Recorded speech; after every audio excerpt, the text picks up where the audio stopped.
की बड़ी खबर सामने आ रही है मध्य प्रदेश से। मध्य प्रदेश सरकार ने बेसहारा गायों की समस्या के स्थायी समाधान की दिशा में एक बड़ा कदम उठाया है। राज्य सरकार ने स्वावलंबी गौशालाएं कामधेनु निवास स्थापित करने की नीति 2025 को मंजूरी दी है। इस योजना के तहत सरकारी जमीन पर बड़ी गौशालाएं बनाई जाएंगी, जहां कम से कम 5000 गौवंशों को आश्रय मिलेगा।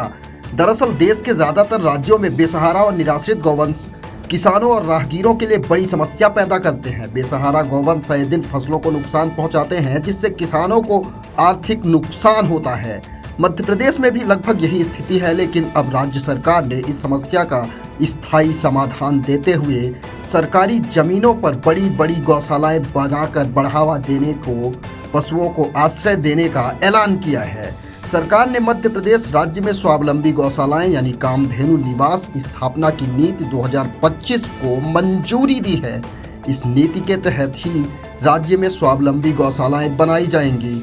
यहाँ स्वावलंबी गौशाला से राज्य सरकार का मतलब है कि इसमें गौपालन के साथ ही पंचगव्य निर्माण, बायोगैस, जैविक खाद, नस्ल सुधार, दुग्ध प्रसंस्करण, सौर ऊर्जा, बायोगैस जैसी कमर्शियल गतिविधियों को भी बढ़ावा दिया जाएगा और इससे जो भी आय होगी उससे पशुओं की देखभाल समेत गौशालाओं के अन्य विकास काम होंगे।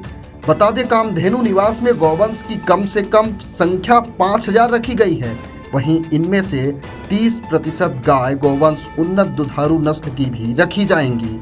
राज्य सरकार ने यह भी कहा कि हर गौशाला के लिए अधिकतम 125 एकड़ तक की सरकारी जमीनें उपलब्ध कराई जाएंगी।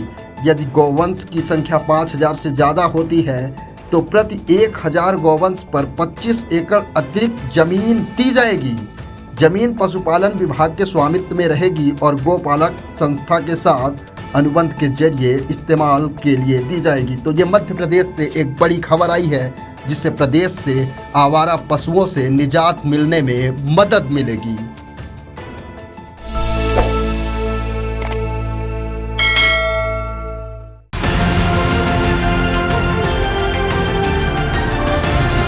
किसान तक, किसान तक, किसान तक, किसान तक, किसान तक, किसान तक, किसान तक। खाना है तो उगाना है, खाना है तो उगाना है, किसान तक, खाना है तो उगाना है। किसान तक, खाना है तो उगाना है।